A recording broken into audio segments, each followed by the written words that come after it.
Ito nga mga boss sa naging genuine reaction dito nga ni Kevin Durant patungkol nga dito kay Uncle Drew, tapos nga siyang interviewin patungkol nga dito sa naging injury ni Kyrie Irving. Hindi lang yan, eto Kevin Durant at ang head coach ng Phoenix Suns na si Mike Budenholzer karoon ng miscommunication dahilan para magalit etong si KD. Ano nga ba mga boss na nangyari dyan? Tara't pag-usapan natin yan.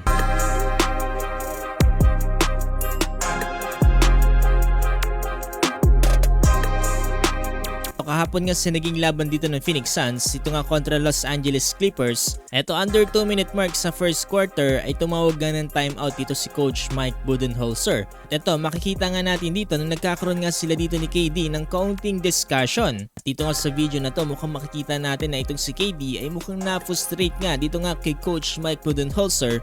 Yung hinawakan nga siya dito sa kamay ay inalis kagad ni KD at umalis na nga lang papaleo dito kay Coach Mike. Sumenyos na lang itong si KD na parang anong gagawin niya nga ba daw. Matapos nga niyan mga boss na eto sabi ng reporter, they trying to sort things out nga lang daw. Dito ng reporter kung matagal ka na nga daw talaga sa liga ng NBA, talagang nangyayari nga daw to sa pagitan ng mga players at dito nga ng head coach. Communication in an offensive set, the communication on this team has really been a common thread. How much do they need from the players versus the coaches? How much do they need to be successful on the court?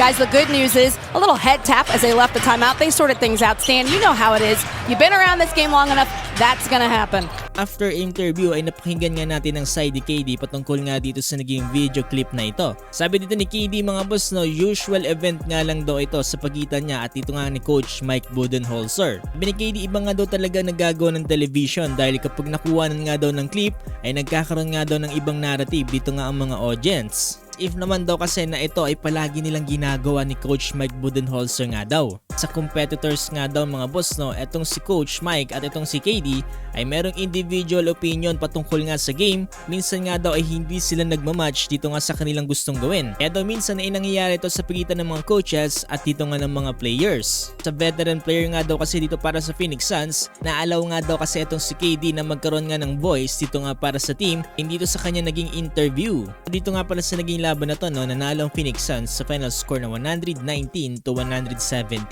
Dito ngayon nanguna itong si Kevin Durant with 34 points na sinusundan dito ni D-Book with 17 points.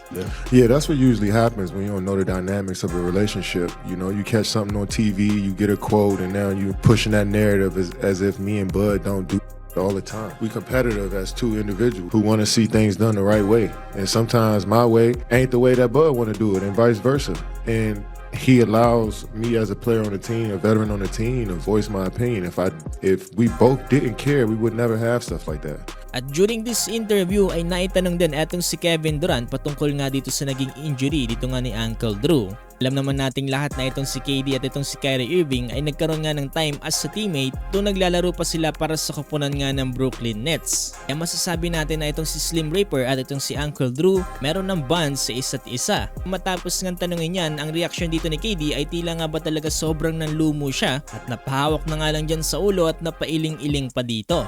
Sabi dito ni KD alam niya naman daw talaga na sobrang mahal nga daw ni Uncle Drew ang paglaro ng basketball. Talagang sobrang nalulungkot siya dito sa nangyari para sa kanyang kaibigan. Pero alam niya naman daw itong si Kyrie Irving ay isang strong person. Hoping daw siya para sa pag-bounce back dito nga ni Uncle Drew. I just feel for my boy, you know, because I know how much he cares about the game and loves the game and loves his routine. But he's such a strong-minded person that he's going to bounce back and be Kyrie even better than he was before he got hurt, you know. So prayers up to him and wishing him a speedy recovery.